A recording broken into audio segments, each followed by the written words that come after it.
Good morning. It's a lovely day in New York City, 50 some odd degrees, and it's the end of 2023. So, as I'm speaking with you, I'm recording this. 2023, I'm still in it, but when you receive the video on Tuesday, it will be 2024. A new year.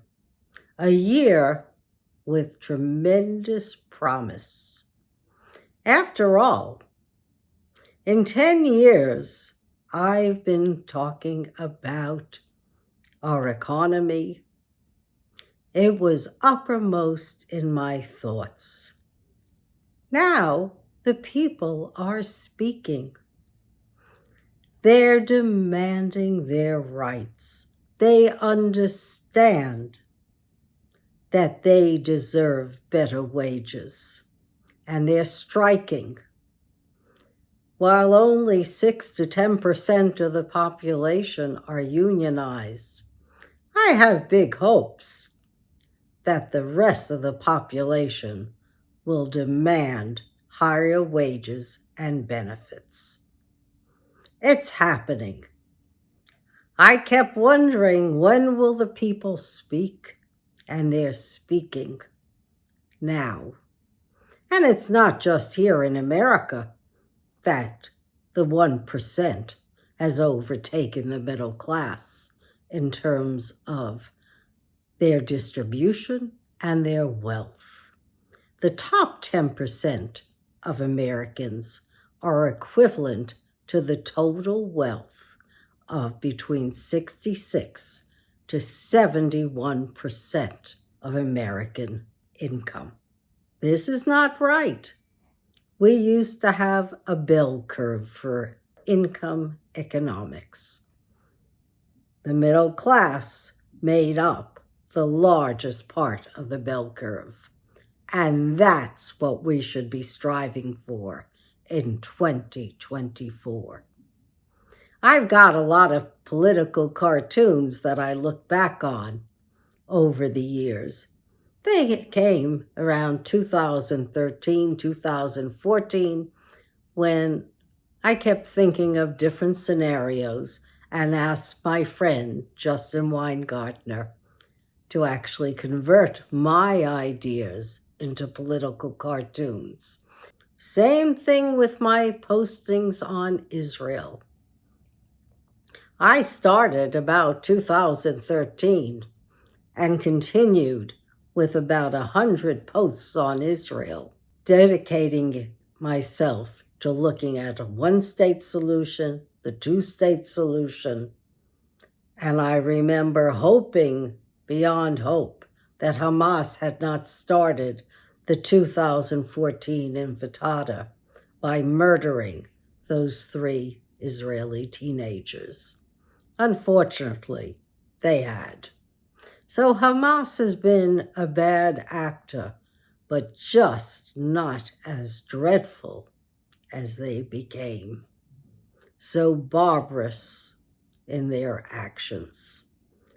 And why? To stop peace amongst Israel and the other Sunni nations? That's not a good enough reason to commit atrocities. Not even a little. Especially when most of your leaders are outside Israel and you're generating $20 billion in order to get $1 billion in income. Why is Iran choosing to fund Hamas, Hezbollah, the Houthis, the Syrian rebels, the rebels in Iraq? For what purpose when their people are starving, when they're jailing their people? For what purpose does one prefer war against peaceful nations rather than settling the economy at your own home. Looking at what Iran once was, a thriving, outgoing nation that people visited and loved because the Iranian people, the Persians, are really special. They have such a large history. Why destroy it with terrorism? Terrorism and money to fund it, and weapons. Why choose that as your path when we all know the petrostates are on the wane? One way or another, this world will not be able to sustain petroleum. Petroleum will stay in the ground, and it'll be replaced. It'll be replaced with hydrogen. Hydrogen can evidently be a source of energy for the entire world. We've got plenty of it right here in America. They've got the mother lode of it in Australia and New Zealand. We don't have to rely on petroleum. Petroleum, coal, gas, that's the past. The future is in renewables. Will it start high? Yeah. All new products start high. So did solar, and solar is really cheap at this point, except for the poor African continent, where the banks have decided they don't want to give them renewable energy and solar. They'd rather give them coal and oil. That they make cheap, so that the continent is dark. But if the continent got solar panels cheaply, what a boon for the environment. Not only that, wherever solar panels are placed, they actually make their own ecology, where there's some moisture that's given off. So as the panel follows the sun, you can grow crops easily, and you wouldn't have to rely on toxic chemicals. That's where the future is going. Carbon capture? There really is a methodology to capture carbons. Can you cap the methane gases? You really can cap methane gases, and those petrochemical firms would be far more efficient with capped gases. So our world is changing once again. But this was predicted by Jules Verne in 1875. It was a long time ago. Too long to be trapped in a petrochemical world that only brings us heat. Heat, floods, crises in our weather, a lack of glaciers, a lack of water. We don't need that, folks. We're creative. We are a people known to be entrepreneurs, and the entrepreneurs should be encouraged. Since the petrochemical industry gets about $1 trillion right here in America, there's no reason we can't take some of those subsidies and give it to innovators of hydrogen, nuclear power, clean nuclear power, and other sources of energy. We've just begun. We're not even 25% renewable energy. We've got a long way to go. But that's good, because renewable energy creates jobs, twice as many jobs as the petrochemical state. What else do we have to look forward to? Well, there's going to be an election next year, a major election for the presidency. I'm glad to see Donald Trump is now off of 2 ballots, Colorado and Maine.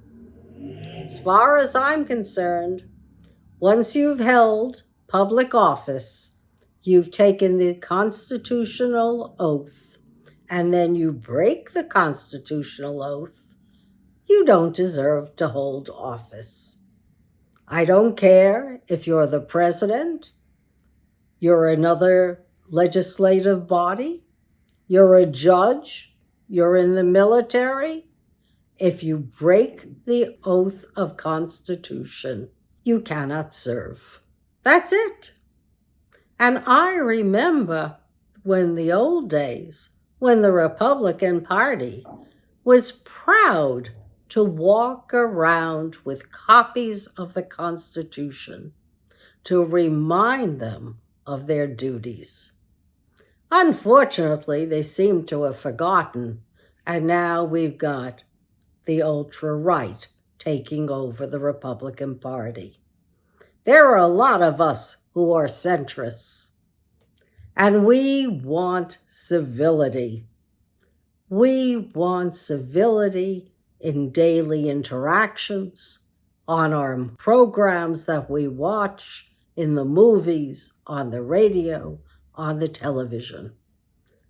We don't like the dissenters anymore. We're not happy with misinformation. We want to be able to get along with each other and feel proud to be part of these United States. Because I know that when I listened to my grandson take the oath of office for the U.S. Army, I was proud, very proud. And his uncle standing next to him was equally as proud and had taken that oath of office years before. So we're a generation of folks who believe in the Constitution, who believe in the rule of law. And I think that's going to take us through 2024. People don't want the extremes. We don't want nasty. We want common sense government. Goldilocks government. Government that's just right and works for we the people. That's what I foresee for 2024. More unionization, more renewable energy. It's unfortunate, I read, that the UK hasn't applied for one major wind farm on land, though it's allowed. However, the UK is rewilding its land big time so that the cows are not generating so much methane. So kudos to them, because they're doing something that will make our world less toxic. And that's where we're going. We understand the world is toxic. We understand that we have toxic products. We understand that our water is toxic and polluted in places. And we now know that the task is to clean it up. And whenever we've strived to clean up something, we've been successful. So it's up to all of us. And I am confident that everyone will help. And everyone will realize it's my job to be an activist for change. Because change is coming. As sure as we're going from 2023 to 2024, change is coming, and it'll be for the better. See you next year.